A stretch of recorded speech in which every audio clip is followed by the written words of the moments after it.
A common sentiment I hear from people on the internet is I'm trying all of these new creative hobbies in my free time to try to relax, de-stress a little, but somehow, after I try it, I end up more stressed than I was before, because when I try it for the first time and I'm not perfect at it right away, it's not as relaxing as I thought it would be, let's put it that way. So what gives? And to that, I have a question for you. Are you perhaps clenching your jaw right now? Are your shoulders up by your ears? Yeah, me too. It's extremely insufficient to say that things are tough in the world right now, in pretty much every way possible, and that's outside of just normal personal life circumstances and stressors. So adding a new skill-based hobby, which, hate to break it to you, but oftentimes these fun, easygoing crafts that we want to do are skill-based. This new hobby might not be the balm that you anticipated it to be. When you're already overwhelmed and coping, or maybe your head feels like it's full of bees. That's me, my head feels like it's full of bees. It's easy to get frustrated when you're learning something new, especially when our fuses are cut way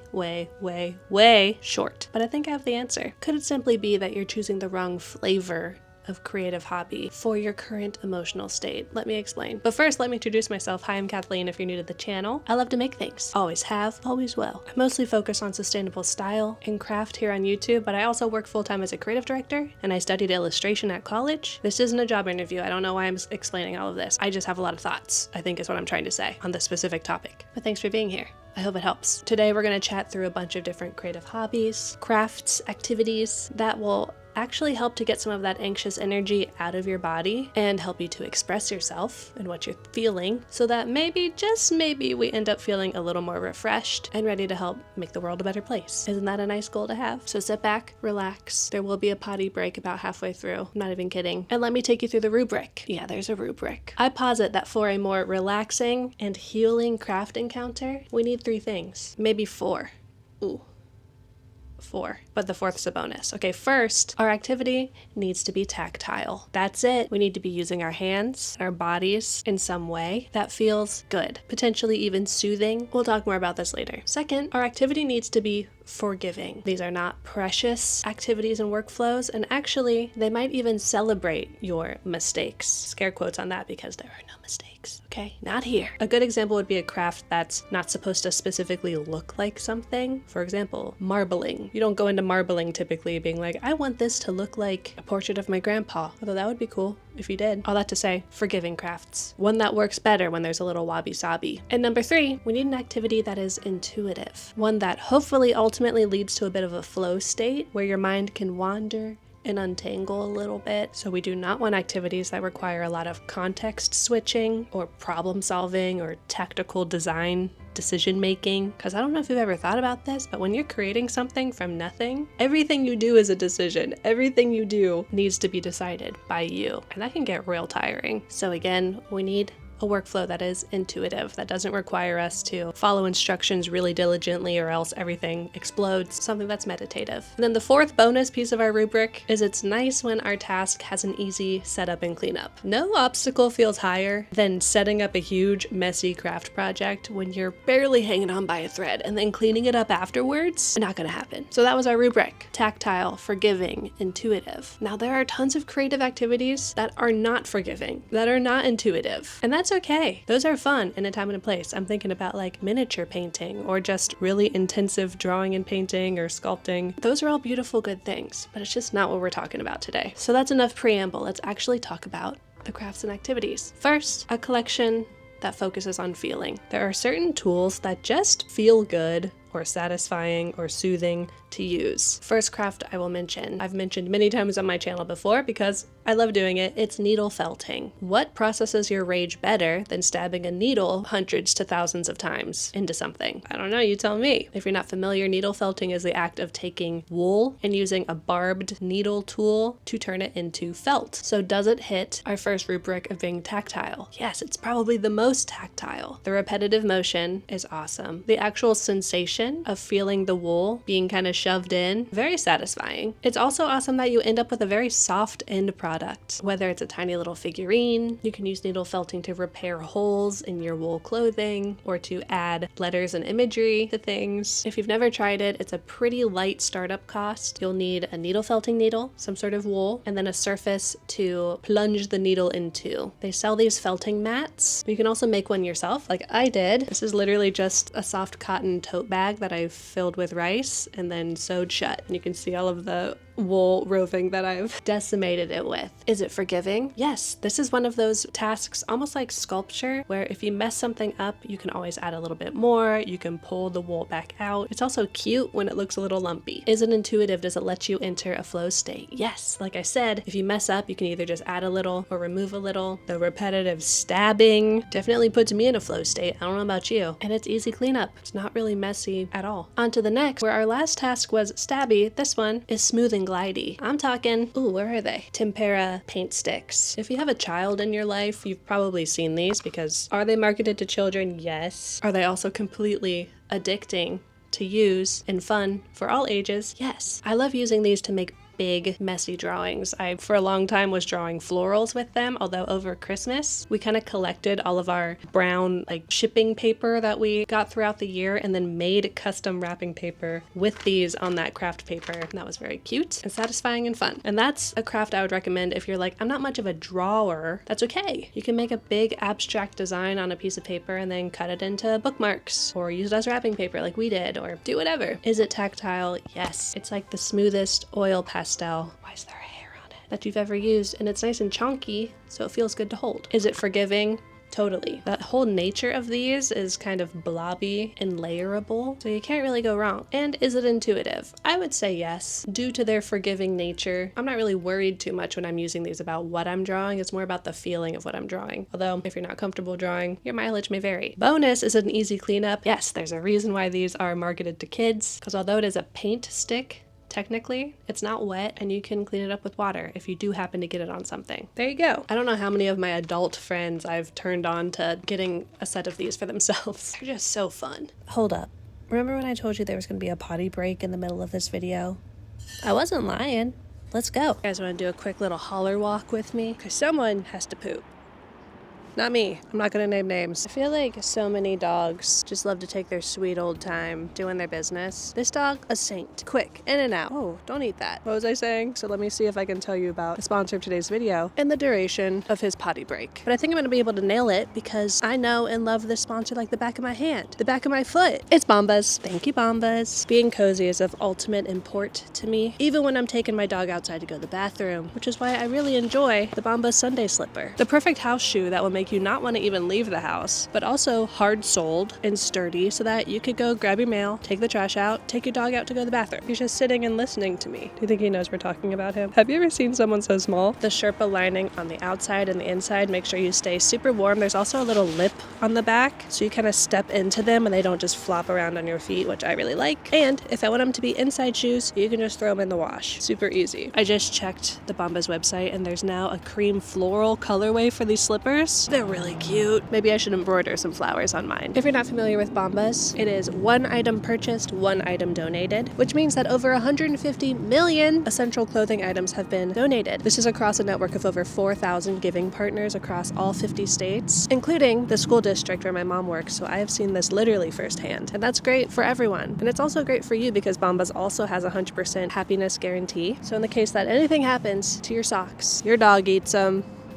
he would never do that. Bombas will make it right. So if you'd like to check out the Sunday slippers or any of the other slippers or socks at Bombas, new customers get 20% off their first purchase. Just go to bombas.com/Kathleen and use code Kathleen20 at checkout to upgrade your essentials with the comfort of Bombas. Thank you, Bombas. Let's go, bud. All right, speaking of drawing, if you do want to explore your drawing skills a little bit more, but one, maybe you're not very confident in your skills and want to get better, or it just sounds fun to do, might I suggest gesture drawing, specifically with a big chunky tool. If you're not familiar with gesture drawing, it's the act of doing a quick gesture of a drawing. That doesn't really explain what it is. It's often used in life drawing, so having an object or person in front of you that you're drawing. And at least in my experience, like when I was taking life drawing in college, we would do like 10-second drawings. And you can imagine when you have 10 seconds to do a drawing, you only have time to get a couple lines in, and usually it's pretty messy and it's beautiful. Like I said, you don't have to be good at drawing to do these, and in fact, this is one of the best ways to sharpen your drawing skills. There's a reason that most life drawing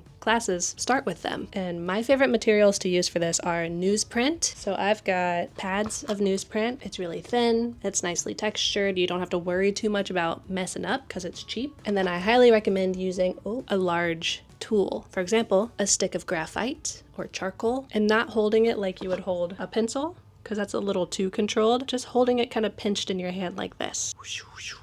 Oh, I want to gesture draw right now. Can we stop the video? Why am I holding this like this? It's quick, it's emotive, it gets kind of your whole body moving. We'll talk about full body movement a little bit at the end, but that's a great way to express some emotion, maybe process some anxiety through movement. So, is it tactile? Yes, especially when you use a big chunky tool. You could even use the tempera paint stick and you're moving your whole body. Is it forgiving? That's the whole point of gesture drawings. Yes, they're meant to be messy. You're meant to just kind of capture the essence of the object. And is it intuitive? I would say yes, since you have such a short period of time to do them typically, 10 seconds, 30 seconds, maybe a minute. You can't spend too long thinking. You just have to see what you see and make some marks. There's also no context switching. You're doing the same action the whole time. Also, let's talk about surprise and delight when it comes to making things and crafting. One of my favorite things about making art is when what I make surprises me. Similar to gesture drawing, a good example of this is doing a blind contour drawing. If you're not familiar, this is the act of looking at an object and drawing it, typically with one continuous stroke, not picking up your pencil or your tool at all, and never looking at your paper. You're always just looking at the object and moving your hand along the contour of it. This is also a great way to increase your drawing skills, just your skills of observation. It also builds trust between your mind and your body, because it's such a practice of observing something and translating it into physical movement in your body. It's cool. So back to surprise and delight. I got distracted. You don't have to make these big executive decisions on which line you're gonna make, because you're just trusting your hands to make a line. You're not watching them. You didn't decide to make the line that way. Your hand did. So this is a great one if you're dealing with decision fatigue. And then when you finally actually look down at your drawing when you're done, you're almost always shocked. Whether you're shocked by how inaccurate it is and kind of silly goofy, which is fun, or you may be in awe of the lines that you make. It might not even be objectively good, but there might be just a section or a specific line that you're like, wow, I did that? It can be really cool. So if you want a really easy exercise to try this out and make something fun, I like to do a series of 5 or 6 blind contour drawings, whether it's a self-portrait or if it's of your pet, 5 or 6 quick ones, and then make a little animation, like a GIF of all of them stacked on top of each other. And it's super charming to see it all kind of wiggle together. And oftentimes you really do capture some sort of essence of what that thing really was. So highly recommend that. Even if you're not a traditional drawer, that might make your drawings even more cool. Okay, on to the next. You want to talk about my favorite art form? Collage. Collage. Although I'm kind of a traditionally trained illustrator person, collage is my favorite art form specifically for processing emotion. It meets every bullet point on our rubric. It's tactile in all the ways. Not only are you ripping paper, you're cutting things, flipping through pages. You're also physically putting things together like in a puzzle, sorting through piles. It's all deliciously textured. And it's forgiving and celebrates mistakes, kind of to its core. One of the strongest hallmarks of a collage is that typically it looks handmade, and that's a huge part of the charm. You don't have to worry about super precise cuts. I often just rip things, and at its core, when you build a collage, you're making something out of other things. You know going into it that there's no right way to do it. Even if you're trying to make something specific, like a specific figure or recognizable scene, you've got to use incorrect objects to make it. Permission to experiment is built in. And also, do you mind if I go a little Eric Carle real quick? You can also just paint a big piece of paper or use tempera paint sticks, which is fun and stress relieving, in a bunch of different colors, and cut those up to make what you want to make and build your objects. Collage is also inherently punk and a great way of making protest art using the things that are available to you. And if you like the idea of collage, but you're more in the style or sewing realm, what is an applique patch if not a little fabric collage? That's right, cut some shapes, smash them together, and you've got a personalized garment. Literally nothing better. Here's one that I've been working on. It's like a shooting star comet. These are just tablecloths that I cut up and glued together. That will be sewed onto something someday, but just the act of making a bunch of patches to have a collection to pull from, that's fun too. One person I really admire who makes applique and sewing seem really fun and expressive is the one and only Brittany over at Risk Thrift. You probably already know her, and if you do, you'll also know that she approaches her creative practice with a lot of openness, enthusiasm, curiosity. Those 3 things are guaranteed to lead you down a fun and non-self-critical crafting path. So highly recommend you go check her out. Oh, and if you want kind of a practical appliquing tip, if you want to try this, but maybe you're not confident in your sewing skills, or you don't have a sewing machine, or maybe the one you have intimidates you, you can just glue your patch together. Exhibit A, you know? This isn't secure for the long haul. Like eventually I'll want to sew it down. You can hand sew it if you want. But just for putting things together, initially, glue stick is friend. Don't be scared. The goal is to get you moving and get you expressing yourself, to get over that hurdle of starting. And that's a great way to do it. Okay, speaking of sewing confidence, if you want to sew but you struggle with the self-criticism or fear of failure, might I point you towards Sydney Graham. Once again, you probably already know Sid. She has a lot of awesome sewing patterns, including the lane pants, which are a great beginner-friendly project. But specifically, I just love Sydney's outlook on making things. It's so important that when you're learning from people or surrounding yourself with people, that they speak in a way or move in a way that's encouraging and uplifting. Because I think a lot of our self-criticism comes from what we think other people will say. But if the people around you are encouraging, you feel a lot more free to make mistakes, quotes again, and to try things.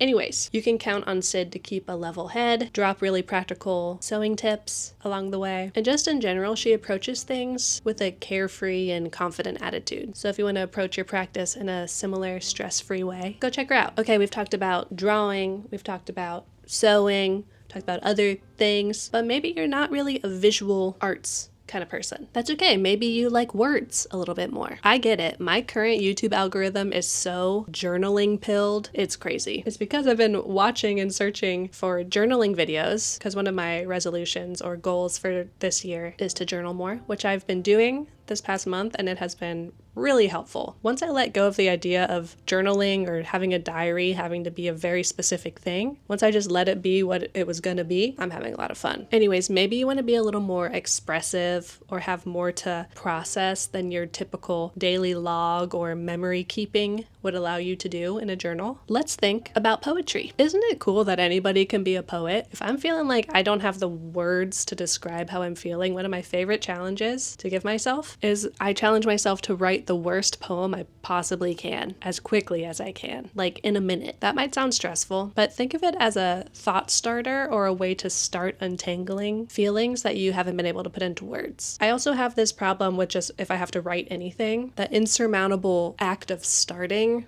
really keeps me procrastinating, like chronically. So I forget who said it, but the idea of getting unstuck out of writer's block is challenging yourself to writing the worst first draft you possibly could, because that tricks you into starting to write. And once you get started, it usually gets a lot easier. So write the worst poem you can as quickly as possible. I don't know what's going to come out, and I don't judge what does come out. Sometimes it's funny, sometimes it's a little profound, sometimes it just makes me go, huh, and I turn the page. That's enough. That's fun. It gets the wheels turning. If finding the words in your brain and writing them down is still too much pressure, I get it. So alternatively, let's literally find the words and make a poem that way. I'm talking about blackout poetry. You're probably familiar. But this is such a great way to get unstuck from creative ruts or writer's block or just emotional blockage. I should probably explain it really quickly if you've never heard of it. It's the idea of skimming a page and finding words or phrases that just stick out to you, and then building a little poem and kind of puzzling out your own meaning from them. I think this is really fun to do with those old-timey flowery romance books that you can find at every thrift store, a dime a dozen, because they're full of yearning. And I find that yearning makes for great, or at least entertaining, poetry. Okay, some practical tips, things to keep in mind. I mentioned this with gesture drawing, but if you can, try and move your entire body when you're doing these things. If you're scribbling or drawing,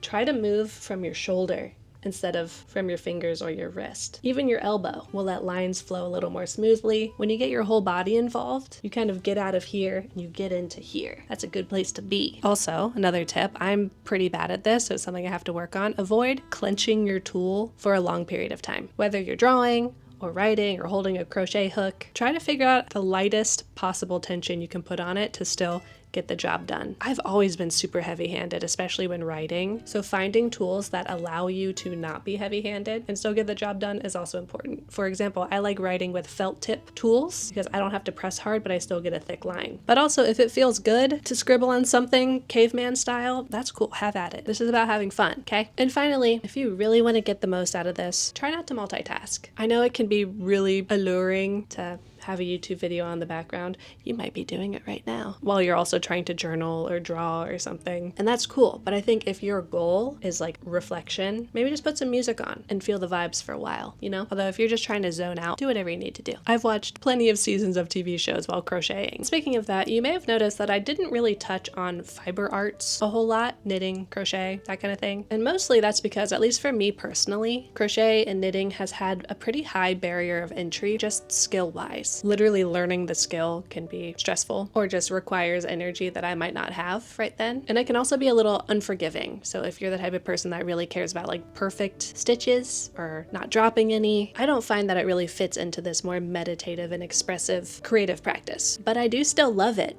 And the actual act of moving yarn with a tool does feel pretty good. I mean, there's a reason people do it. So it's not shade at all. It's just something that I think if you don't already know how to do it, it might not be the most relaxing thing. But once you know those basics, oh yeah, that's the good stuff. So my fiber artists out there watching, if you could let us know in the comments down below if there are projects that you can think of that are more forgiving for beginners, or fiber arts in general that are more maybe expressive or dynamic, let us know. I'm very interested. And outside of fiber arts, maybe you have another creative hobby that you like to do as a way to unwind. So also let us know about that down in the comments. Let me know what you've been making, how it's helped you, and maybe if you've learned anything surprising about yourself along the way. Okay, that's it. I know I'm not the only one who's been partaking in creative tasks to express myself or to seek comfort or release. And as I think back on like my whole life, I think that's always why I've liked making art and just making things in general. Ever since I was a kid, it literally felt good and soothing and helped me process. And I also think maybe going to art school and the rigidity of that maybe killed that instinct for a while. So it's nice to take that back. And finally, tone shift, but I think there's a reason a lot of us are turning towards expression through creativity and craft to process our feelings of anger, fear, hopelessness. I live in the US, so I'm personally dealing with a lot of those feelings, and I'm coming from a place of huge privilege. So I hope that you're taking care of yourself. I hope this video helped if you needed some new outlets or just a soft place to be for a couple minutes. And if you're able, I hope you're taking care of your neighbors, because I know that can go a long way. And if you're feeling helpless and you want to do something, a good place to start would be maybe using these crafts as a way to make protest art or signs. Okay, I know I'm preaching to the choir. I love you guys. Don't give up, and I'll see you soon. Bye.